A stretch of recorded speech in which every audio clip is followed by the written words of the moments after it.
Okay, hi guys, this is Randall, this is Nick, we're with KravMagaTraining.com. In this video we're going to go over the headlock escape from behind, and specifically I want to address how you use your shoulders properly, because I believe that's the most important part to actually escaping or getting out of the headlock. So this is what I'm talking about. Nick's going to be the bad guy. He takes up behind me and he puts on the headlock. If it's the bararm style, the forearm going across the throat, I'm going to turn my chin towards the hands.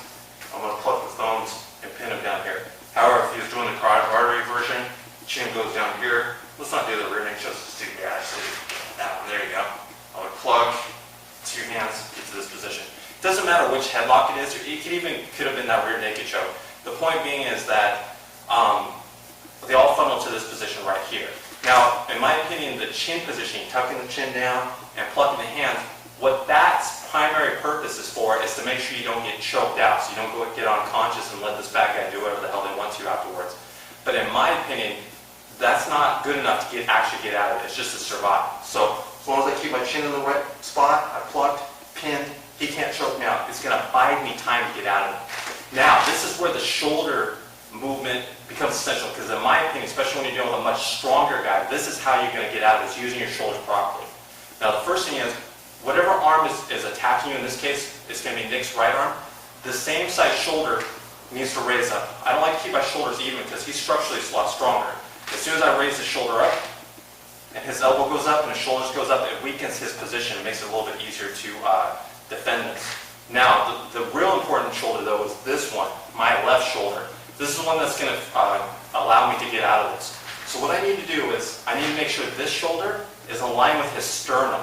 The biggest mistake beginners make is they tend to crunch down like this, and when they rotate their shoulder into the body, they get stuck in the side headlock like this, which isn't necessarily a bad thing because you can always go to that escape. However, if I don't want to get stuck in the side headlock, especially if there's other people around, he's got buddies around, I need to get out of this quickly. To make sure that I get a clean escape, this shoulder needs to line with the sternum, so I need to stay tall. Especially if he's choking me and he's dragging me backwards. Crunching down is not going to be an option anyways. That won't work. So it just makes sense to learn from this position. So shoulder up, shoulder in line with the sternum, and watch how I get up on this ball of the foot, twist my hip. So it's not just the strength of my upper body, it's the strength of my entire body, and I drive the shoulder into his chest. When he does that, you can hear he didn't like that. It feels good. That shoulder slams into his sternum, and it creates a lot of space. And it's really important that you get perpendicular to him. So notice how my torso is lined up this way, his torso is going this way. It's like we're creating an L. When I do this, it makes the headlock nice and big. So if we turn towards the camera like this here, you see how the headlock's huge. And because it's so big, my head's not that big. It's very easy for me to bend my knees, duck out, and escape. Now, if you don't mind getting it, make sure that, like I said, shoulder in line with the sternum. Now here's a variation you can use if the person's much stronger than you. If you can't get your shoulder into that position, what you can use is small, quick, jerky movements. So instead of trying to do one big movement like this, which works on somebody your own size or smaller than you, if they're too strong, this is what I do.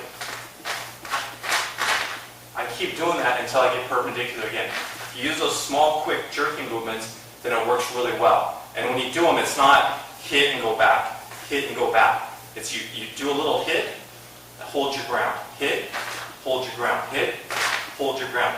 Once I feel I'm L'd off with him, I know it's safe to duck out. Another beginner mistake that people make is this, is they finally get the shoulders in the right spot, the shoulders line up with the sternum, but they don't go far enough. I only go about this far, but I'm not completely perpendicular with him. When I do this, when I try to duck out, that's when I get stuck in the side headlock. Make sure when in doubt, turn towards them more. I'd rather see you turn too far towards them and basically face them like this, because at least I know I won't get choked out. If anything, we just look stupid, look like we're having a bromance here. But at least I'm not going to get passed out. And from here, I can at least defend myself. So if anything, I'd rather see you turn too far towards the bad guy, because at least I'm not getting choked out.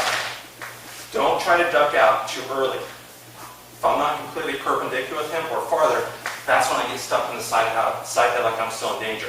So at least 90 degrees, when in doubt, you can rotate even farther. If you do that, it makes the escape way easier. So anyways, that's what I wanted to cover with this video. Just making sure you've used your shoulders properly, position properly in relation to your attacker. And if you do that, especially when you're dealing with a much larger and stronger attacker, these techniques will become essential to escaping. And the truth is, most people, if they're going to attack you on the street, they probably are going to be bigger and stronger than you. You don't see too many small, short, little wimpy guys run over and attacking big guys, unless they're freaking nuts. If they're nuts, that's a problem in itself too. So either way, let's learn how to do these moves on larger, stronger opponents. If you can make it work on those guys, then you probably make it work on everyone else. Anyways, as always, thanks for watching. I hope this tip helped out.